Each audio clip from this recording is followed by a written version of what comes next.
Hello friends, welcome to study IQ. और मैं मुकुल खरबंदा आज आपके साथ कुछ क्वेश्चंस डिस्कस करूंगा। ये क्वेश्चंस मैंने देश में जो भी कुछ पिछले एक साल में हुआ है या सरकार ने डिसीजन लिए हैं उन पे बेस्ड बनाए हैं। तो स्टार्ट करते हैं। आज का पहला question, which of the following national park was recently inscribed as India's first mixed site on UNESCO World Heritage List? United Nations Educational Scientific Cultural Organization UNESCO की वर्ल्ड हेरिटेज लिस्ट में कौन सी site India की पहली mix site के तौर पर include की गई थी?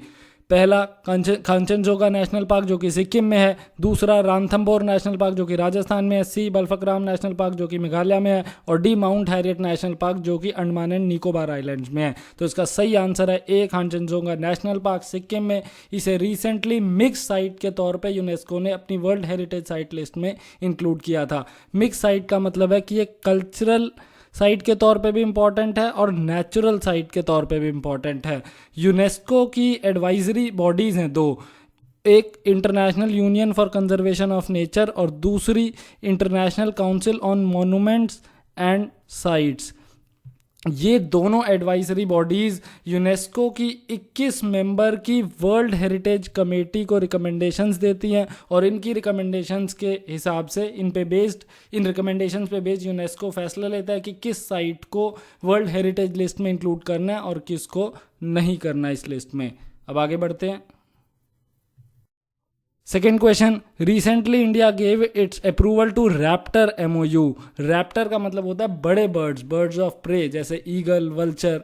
तो which of the following statement is true regarding raptor MOU? Recently India ने जो रैप्टर MOU को अप्रूवल दिया है उसके बारे में इनमें से कौन सी स्टेटमेंट सही है? पहला, it falls under UN convention of conservation of migratory species of wild animals. तो बिल्कुल ये स्टेटमेंट सही है, इसी कन्वेंशन के अंदर रैप्टर MOU आता है और इंडिया ने उसे अप्रूवल दिया है। Second, it is about conservation of birds of prey in Africa and Eurasia. ये स्टेटमेंट भी सही है, ये बर्ड्स ऑफ प्रे बड़े बर्ड्स को कंजर्व करने के लिए कहता है और अफ्रीका और यूरेशिया दोनों ही जोन में इनको प्रोटेक्ट किया जाना चाहिए। Third, it is not legally binding. ये स्टेटमेंट भी सही है, रैप्टर MOU लीगली बाइंडिंग नहीं है। Fourth, the raptor MOU extends its coverage to 76 species of birds of prey, out of which 46 are found in India. Total 76 birds of prey की species को protect करता है, जिसमें से 46 इंडिया में पाई जाती हैं। ये स्टेटमेंट भी सही है। आपसे पूछा गया था कि कौन सी स्टेटमेंट सही है, तो सभी सही हैं, इसलिए डी इसका सही आंसर है। All the above statements are correct.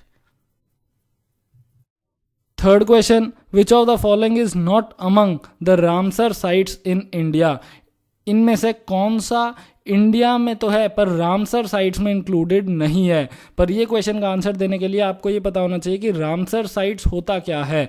1971 में रामसर जो कि एक जगह है ईरान में, वहाँ पे एक एग्रीमेंट साइन हुआ, रामसर कन्वेंशन। इस कन्वेंशन के हिसाब से वेटलैंड्स को कंजर्व किया जाना था। वो सारी वाटर बॉडीज़, चाहे वो आर्टिफिशियल हो या नेचुरल हो, चाहे वो मार्शी हो, सॉल्टी हो या ब्रैकिश वाटर से भरी हुई हो, कैसी भी वाटर बॉडी हो, अगर वो इंटरनेशनल इंपॉर्टेंस की है तो उसे रामसर साइट में इंक्लूड किया जाता है और उसे प्रोटेक्ट करने की कोशिश की जाती है। तो अब इसका आंसर दीजिए कि इसमें से इन चारों साइट्स में से कौन सी रामसर साइट में इंक्लूडेड नहीं है। पहला, लोकटक लेक जो कि मणिपुर में है, बहुत ही इंपॉर्टेंट लेक है और ये रामसर साइट में इंक्लूडेड है। सेकेंड, डोयांग लेक नागालैंड में, ये रामसर साइट में इंक्लूडेड नहीं है। चंद्रताल हिमाचल प्रदेश में काफ़ी इंपॉर्टेंट लेक और रामसर साइट में है। रुद्रसागर लेक त्रिपुरा में और ये भी रामसर साइट में है। तो ओनली 2 इसका सही आंसर है। आपसे पूछा कि कौन सी साइट, कौन सा लेक इनमें से रामसर साइट में नहीं है, तो बी ओनली 2 इसका सही आंसर है। Fourth question, which of the following is true regarding BIOFIN project? Biodiversity finance initiative, जिसे बायोफिन प्रोजेक्ट भी कहा जाता है, उसके बारे में इनमें से कौन सी स्टेटमेंट सही है? पहला, it was launch by UNDP, united nations development programme, जो कि UN का ही एक ग्लोबल डेवलपमेंट करवाने के लिए नेटवर्क है। क्या यूएनडीपी ने बायोफिन प्रोजेक्ट लॉन्च किया था, तो बिल्कुल सही बात है ये यूएनईपी ने नहीं लॉन्च किया, यूनाइटेड नेशन एनवायरनमेंट प्रोग्राम, जो कि 1972 की ही एक conference, UN conference on human and environment के बाद लॉन्च की गई थी यूएनईपी, पर बायोफिन प्रोजेक्ट को यूएनईपी ने नहीं यूएनडीपी ने लॉन्च किया है। Third, its purpose is to mobilise resources for biodiversity and sustainable development across the world. ये स्टेटमेंट सही है, तो फर्स्ट और थर्ड स्टेटमेंट सही है, ए इसका सही आंसर है। Fifth question, which of the following is true regarding operation Thunderbird. Operation Thunderbird के बारे में इनमें से कौन सी स्टेटमेंट सही है? ट्रू, पहला, it is research and development mission undertaken by government of India to collect and collate data related to cloud seeding. ये गलत स्टेटमेंट है, क्लाउड सीडिंग के बारे में ऑपरेशन थंडरबर्ड नहीं है। Second, it is government of India's mission to protect endangered species of birds. ये भी गलत स्टेटमेंट है। C, it was an operation undertaken by government of Andhra Pradesh to flush out extremists. ये भी गलत स्टेटमेंट है। Operation Greyhound Andhra Pradesh में start किया गया था एक्सट्रीमिस्ट को फ्लश आउट करने के लिए, ऑपरेशन थंडरबर्ड नहीं। D, it is the code name for Interpol's operation tackling illegal trade in wild life and timber. ये सही स्टेटमेंट है। इंटरपोल, इंटरनेशनल पुलिस जो कि फ्रांस में हेडक्वार्टर्ड है, उसका ऑपरेशन है ऑपरेशन थंडरबर्ड, जो कि वाइल्ड लाइफ और टिम्बर में इलीगल ट्रेड को रोकने के लिए लॉन्च किया गया था। Next question, which of the following is true regarding national green tribunal. National green tribunal के बारे में इनमें से कौन सी स्टेटमेंट सही है? पहला, it is a statutory body established in 2010। बिल्कुल, इसे लॉ पास करके एस्टैब्लिश किया गया था 2010 में, इसलिए स्टैट्यूटरी बॉडी है, ये स्टेटमेंट सही है। Second, it is not bound by the procedure laid down under CPC code of civil procedure 1908 but shall be guided by principles of natural justice. Natural justice का मतलब है कि जो भी एक्यूज्ड है उनकी बात बाकायदा सुनी जाएगी, तभी कोई फैसला दिया जाएगा। और दूसरी बात नेचुरल जस्टिस में जो इंक्लूड की जाती है वो ये कि no person shall be a जज ऑफ हिज ओन कॉज।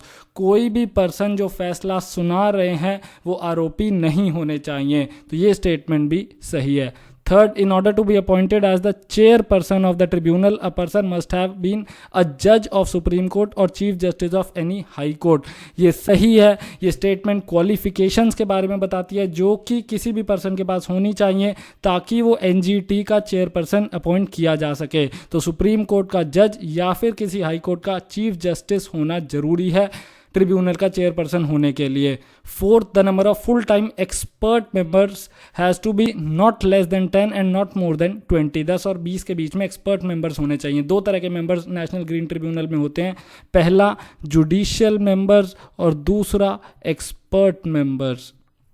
ये दोनों से नेशनल ग्रीन ट्रिब्यूनल बना होता है। तो सभी स्टेटमेंट सही हैं, डी ऑल द अबव इसका सही आंसर है, याद रखना। As per new categorization of industries done by Ministry of Environment, Forest and Climate Change, which of the following statement is or are not true? Recently जो industries की categorisation की गई थी उसके बारे में इनमें से कौन सी स्टेटमेंट सही नहीं है?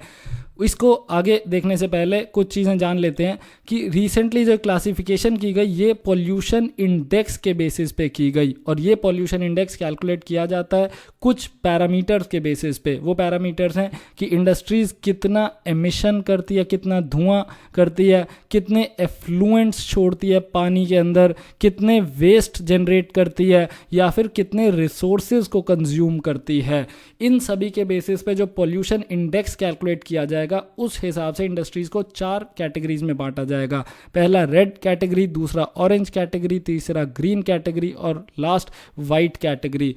रेड में सीवियरली पॉल्यूटिंग इंडस्ट्रीज को रखा जाएगा, ऑरेंज में मॉडरेटली पॉल्यूटिंग इंडस्ट्रीज को रखा जाएगा, ग्रीन के अंदर लो पॉल्यूटिंग इंडस्ट्रीज को रखा जाएगा और वाइट के अंदर नॉन पॉल्यूटिंग इंडस्ट्रीज को रखा जाएगा। तो इस हिसाब से फर्स्ट स्टेटमेंट सही है, रेड कैटेगरी में सीवियरली पॉल्यूटिंग इंडस्ट्रीज होती हैं।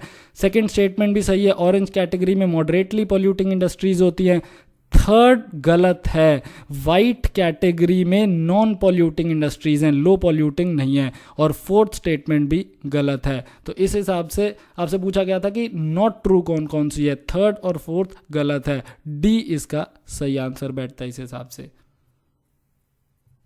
Next question, which of the following statement is not true regarding eco sensitive zones. Eco sensitive zones के बारे में इनमें से कौन सी स्टेटमेंट सही नहीं है। पहला, the purpose of declaring eco sensitive zone is to create a shock absorber around protected areas. ये सही स्टेटमेंट है। कोई भी प्रोटेक्टेड एरिया, चाहे वो नेशनल पार्क हो या वाइल्ड लाइफ सेंचुरी हो, उसके आसपास एक फर्दर प्रोटेक्शन के लिए एक इको सेंसिटिव जोन क्रिएट किया जा सकता है। Second, the width of EEZ can ordinarily go up to 10 kilometre. ये स्टेटमेंट भी सही है। इस इको सेंसिटिव जोन की विड्थ 10 किलोमीटर तक हो सकती है। Third, in 2012 the watershed area along the stretch of river Bhagirathi from Gomukh to Uttarkashi was declared an ESZ। ये स्टेटमेंट सही है। भगीरथी नदी गोमुख से लेके उत्तरकाशी तक का स्ट्रेच को इको सेंसिटिव जोन डिक्लेयर किया गया था। उसके आसपास के सारे एरिया को प्रोटेक्शन प्रोवाइड की गई थी और ये काफ़ी न्यूज़ में आया था क्योंकि सेंट्रल गवर्नमेंट और उत्तराखंड गवर्नमेंट के बीच में ये एक डिस्प्यूट का कॉज बना था। Fourth, eco sensitive zone has been declared around Sanjay Gandhi national park Maharashtra. ये स्टेटमेंट भी सही है। आपसे नॉट ट्रू पूछा गया है तो नन ऑफ द अबव इसका सही आंसर है। कोई भी स्टेटमेंट गलत नहीं दी गई है। Next question, which of the following is not correctly matched. इनमें से कौन सा सही मैच नहीं किया गया। एक तरफ नेशनल पार्क्स के नाम लिखे गए हैं और दूसरी तरफ स्टेट्स के नाम लिखे गए हैं। आपको बताना है कौन सा कॉम्बिनेशन गलत है। पहला, क्या नमदफा नेशनल पार्क अरुणाचल प्रदेश में है। दूसरा, क्या मोलिंग नेशनल पार्क उत्तराखंड में है। क्या काजीरंगा नेशनल पार्क असम में सिचुएटेड है। या फिर fourth, great Himalaya national park Himachal Pradesh में लोकेटेड है। पहला, नमदफा जो कि बहुत इंपॉर्टेंट नेशनल पार्क है अरुणाचल प्रदेश में ही है। सेकंड, मोलिंग नेशनल पार्क ये उत्तराखंड में नहीं है बल्कि अरुणाचल प्रदेश में है। तो ये इसका सही आंसर है, गलत कॉम्बिनेशन है। नेक्स्ट दो नेशनल पार्क्स भी याद रखना, काजीरंगा नेशनल पार्क असम में ही है और great Himalaya national park Himachal Pradesh में ही है। असम के बारे में दो नेशनल पार्क्स और बता रहा हूँ, याद रखना। एक तो मानस नेशनल पार्क ये असम में और दूसरा दिब्रू साइखोवा, ये दिब्रू साइखोवा नेशनल पार्क भी असम में ही है। अब देखते हैं 10th question, which of the following is not true about Indian vulture. Indian vulture के बारे में इनमें से कौन सी स्टेटमेंट सही नहीं है। A, it is called Gyps indicus as per binomial nomenclature. Organisms को क्लासीफाई करने के और उनका नाम देने के कई तरीके होते हैं, उनमें से एक है बाइनोमियल नॉमेनक्लेचर। इसके बारे में एक बार आप 9th क्लास की साइंस की NCERT में देख सकते हो। तो बाइनोमियल नॉमेनक्लेचर के हिसाब से इंडियन वल्चर का नाम जिप्स इंडिकस ही होता है। ये सही स्टेटमेंट है। Second, the cause of decline in population of Indian vultures has been identified as poisoning caused by veterinary drug diclofenac. ये भी सही स्टेटमेंट है। डाइक्लोफेनैक दवाई, ये ड्रग काफ़ी न्यूज़ में थी क्योंकि ये बफेलोज को दी जाती थी और उनके कैरकास, उनकी डेड बॉडी को खाने के बाद वल्चर्स को दिक्कत होती थी, उनकी डेथ होती थी और उनकी पॉपुलेशन डिक्लाइन कर रही थी। तो ये स्टेटमेंट सही है। C, Jatayu conservation breeding centre Pinjore is a facility within the Sultanpur national park. Jatayu conservation breeding centre Pinjore में काफ़ी इंपॉर्टेंट साइट है और ये सुल्तानपुर नेशनल पार्क में नहीं है बल्कि बीर शिकारगढ़ वाइल्ड लाइफ सेंचुरी में है। बीर Shikargarh wild life sanctuary Haryana में ही है, पर ये यहाँ पे सुल्तानपुर नेशनल पार्क जो लिखा हुआ है ये गलत है और इसीलिए यही स्टेटमेंट गलत है। नॉट ट्रू आपसे पूछा गया था। D, recently Gyps vulture re introduction programme was launch for conservation of Indian vulture. बिल्कुल सही है। एनवायरमेंट मिनिस्टर साहब ने इसको लॉन्च किया था Gyps vulture re introduction programme को। Next question, which of the following is true about Kigali amendment which was in news of late. Recently Kigali amendment काफ़ी न्यूज़ में थी, उसके बारे में इनमें से कौन सी स्टेटमेंट सही है। आगे की स्टेटमेंट्स को पढ़ने से पहले किगाली अमेंडमेंट के बारे में 2-3 लाइन्स बताता हूँ। 1985 में एक वियना कन्वेंशन साइन की गई थी जो कि ओजोन लेयर के डिप्लीशन को कंट्रोल करने की कोशिश करती है। इस वियना कन्वेंशन के साथ 1987 में एक मॉन्ट्रियल प्रोटोकॉल जोड़ा गया। इस मॉन्ट्रियल प्रोटोकॉल को साल 2016 में पास किया गया। किगाली अमेंड करने की कोशिश करता है। ये हाइड्रोफ्लोरो कार्बन्स के एमिशन को कट करने की कोशिश करता है ताकि ओजोन लेयर को प्रोटेक्ट किया जा सके। दो टर्म्स के मतलब याद रखना, एक फ्रीज ईयर और दूसरा बेसलाइन पीरियड। बेसलाइन पीरियड वो पीरियड है जहां से रिलेटिवली एमिशंस को मेजर किया जाएगा, ये 3 साल का पीरियड है। और फ्रीज ईयर वो साल है जिसके बाद से एमिशंस को कम होते रहना पड़ेगा, धीरे धीरे साल 2050 तक इन एमिशंस को ख़त्म कर देना होगा। Second statement, India has its freeze year as 2028 and baseline period as 2024 to 26, ये 3 साल का पीरियड, ये सही स्टेटमेंट है। और ऐसे ही नेक्स्ट स्टेटमेंट भी सही है, China, Brazil and South Africa have their freeze year as 2024 and baseline period as 2022। तो अब आपसे पूछा गया था कौन कौन सी स्टेटमेंट सही है, सेकेंड और थर्ड स्टेटमेंट सही है, बी इसका सही आंसर बैठता है। Next question, which of the following is true regarding GEAC genetic engineering appraisal committee के बारे में इनमें से कौन सी स्टेटमेंट सही है? पहला, it has given approval for release of genetically engineered mustard, ये स्टेटमेंट गलत है, अप्रूवल नहीं दिया गया। न्यूज़ में ये इसलिए थी क्योंकि अप्रूवल अभी अंडर कंसिडरेशन है, हाँ अभी नहीं भरी है जेनेटिक इंजीनियरिंग अप्रेजल कमेटी ने। Second, it was established under environment protection act 1986, ये स्टेटमेंट सही है, EPA 1986 के अंडर ही इसे एस्टैब्लिश किया गया है इस कमेटी को। Third, it has been established under administrative control of ministry of science and technology, ये गलत स्टेटमेंट है, ministry of science and technology के अंडर नहीं बल्कि ministry of environment, forest and climate change के एडमिनिस्ट्रेटिव कंट्रोल के अंदर इसको एस्टैब्लिश किया गया है। तो आपसे पूछा गया था कौन सी स्टेटमेंट सही है, सिर्फ सेकेंड स्टेटमेंट सही है, ओनली 2 इसका सही आंसर है। Which among the following is not a member of South Asian Wildlife Enforcement Network? सावन यानी कि south Asian wild life enforcement network का इनमें से कौन सी कंट्री मेंबर नहीं है? एक चीज़ याद रखिए, जो कंट्रीज सार्क की मेंबर है, south Asian association for regional cooperation, वही कंट्रीज सावन की भी की मेंबर हैं। कौन कौन सी कंट्रीज हैं सार्क की मेंबर? एक तो पाकिस्तान, अफगानिस्तान, नेपाल, भूटान, बांग्लादेश, इंडिया, श्रीलंका और मालदीव्स, ये 8 कंट्रीज़ मेंबर हैं। यही 8 countries south Asian wild life enforcement network की भी मेंबर है। तो यहाँ पे आप देख सकते हो अफगानिस्तान है, पाकिस्तान है, मालदीव्स है, बांग्लादेश है, श्रीलंका है, चाइना नहीं है, म्यांमार नहीं है। तो 6th और 7th सही आंसर है, नॉट अ मेंबर आपसे पूछा गया था। एक दो चीज़ें और बताता हूँ, ये एसोसिएशन को साल 2011 में भूटान में लॉन्च किया गया था, इनिशिएट किया गया था, और इसका सेक्रेटेरिएट है काठमांडू, नेपाल में, याद रखना। 15th question, which of the following is true about recently notified plastic waste management rules 2016? Recently कई नियम नोटिफाई किए गए थे, उनमें से प्लास्टिक वेस्ट मैनेजमेंट रूल्स 2016 एक थे, साथ ही साथ ई वेस्ट मैनेजमेंट रूल्स भी नोटिफाई किए गए थे और बायोमेडिकल वेस्ट मैनेजमेंट रूल्स भी नोटिफाई किए गए थे। पर अभी क्वेश्चन फिलहाल प्लास्टिक वेस्ट मैनेजमेंट रूल्स पे है। These rules specify the responsibility of a waste generator, local body, gram panchayat, manufacturer, importers and producers। बिल्कुल सही, प्लास्टिक वेस्ट मैनेजमेंट रूल्स ये सभी की रिस्पॉन्सिबिलिटीज स्पेसिफाई करते हैं। Second, the rules mandate that carry bag made of virgin और recycled plastic shall not be less than 50 micron in thickness. बहुत ज़्यादा पतला प्लास्टिक बैग नहीं होना चाहिए, 50 माइक्रॉन से पतला नहीं इस्तेमाल किया जा सकता। Third, the rules mandate that carry bags made of recycled plastic shall not be used for packaging food stuff। ये भी सही है, रिसाइकल्ड प्लास्टिक से बनाए गए प्लास्टिक बैग्स को फूड स्टफ को पैकेज करने के लिए इस्तेमाल नहीं किया जा सकता। Fourth, the rules mandate that shopkeepers and street vendors willing to provide plastic carry bags for dispensing any commodity shall register with local body on payment of plastic waste management फी।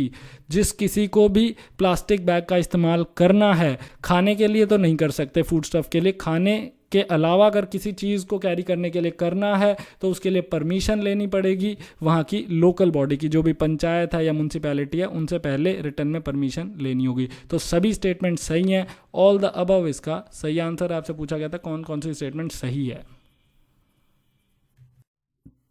अब आज के टॉपिक पे based 2 quotes. Any intelligent fool can make things bigger and more complex. खतरनाक बड़ी चीज़ें, मुश्किल चीज़ें तो कोई भी बना सकता है, पर it takes touch of a genius and a lot of courage to move in opposite direction. चीज़ों को सिंपल बनाना, आसान बनाना, ये ज़्यादा मुश्किल है। नेचर को ख़राब करना तो आसान है, वापस नेचर को रीस्टोर करना काफ़ी मुश्किल है। कार्बन डाइऑक्साइड के एमिशंस कम करना काफ़ी मुश्किल है। रिवर्स जो कि पॉल्यूट हो चुकी हैं उन्हें साफ़ करना काफ़ी मुश्किल है। हवा का पॉल्यूशन कम करना मुश्किल है। ज़मीन में जो वेस्ट डंप किया गया है उसके जो नुकसान हो रहे हैं उसको कम कर पाना मुश्किल है। और यही सब का E.F. शूमाकर साहब ने, इनकी एक बुक भी है स्मॉल इज़ ब्यूटीफुल, काफ़ी अच्छी बुक है, एक बार ज़रूर इसको रेफ़र करें। Second quote, the concept of global warming was created by and for the Chinese in order to make US manufacturing non competitive. Global warming का कंसेप्ट सही नहीं है, ये एक धोखा है और इसे चाइनीज़ ने क्रिएट किया था ताकि US की मैन्युफैक्चरिंग को कम किया जा सके, नॉन कॉम्पिटिटिव बनाया जा सके। ये चीज़ कही थी डोनाल्ड ट्रंप साहब ने एक ट्वीट में, जो कि उन्होंने साल 2012 में ट्वीट किया था।